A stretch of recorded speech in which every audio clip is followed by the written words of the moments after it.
औरंगजेबाच्या कबरीचा वाद आम्ही उकरून काढला नाही. छत्रपती शिवाजी महाराज सर्वांचंच दैवत आहे असं वक्तव्य मंत्री गुलाबराव पाटलांनी केलेलं आहे.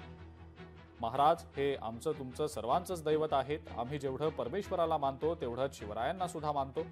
छत्रपती संभाजी महाराजांची आणि औरंगजेबाची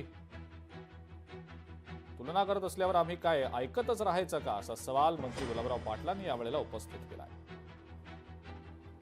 छत्रपती शिवाजी महाराजांचा या ठिकाणी वाद आम्ही उकडून काढला नाही. औरंगजेब हा कसा संत होता असं काही लोकांनी विधानसभेमध्ये भाषण केलं. त्या आमदारांना आपण सुद्धा काही समज दिली पाहिजे. हे कोणी वाद काढले? छत्रपती शिवाजी महाराज संभाजी महाराज हे आमचं दैवत आहे. आम्ही परमेश्वराला जेवढं मानतो तेवढं त्यांना मानतो आणि ते कोणी विसरू शकत नाही. तुम्ही सुद्धा विसरू शकत नाही. त्यामुळे कोणी त्याची पुष्टी करत असेल की औरंगजेब देव होता आणि ज्यांनी बापाला जेलमध्ये टाकलं, ज्यांनी भावाचा खून केला आणि सत्ता मिळवली, त्या औरंगजेबाची पुष्टी तुम्ही करता. आमचे संभाजीराजांनी धर्मांतर करा म्हणून किती ऑफर आल्या, मुलगी देतो म्हणून ऑफर आल्या, सत्ता देतो म्हणून ऑफर आल्या. त्यांनी जीव गमावला पण आपला धर्म सोडला नाही. त्या राजांची बरोबरी तुम्ही औरंगजेबाशी करता.